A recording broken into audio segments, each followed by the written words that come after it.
Drone sebuah minibus ludes terbakar di depan pusat perbelanjaan Maluku City Mall, Kota Ambon pada Senin 16 Mei 2022.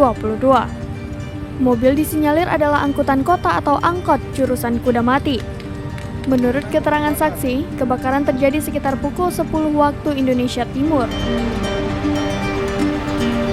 Pantauan tribunambon.com, pukul 10.30 waktu Indonesia Timur, kobaran api cukup besar dengan sekejap menghanguskan mobil tersebut. Tak berselang lama, 3 unit mobil pemadam kebakaran datang untuk memadamkan api. 20 menit kemudian api dapat dipadamkan.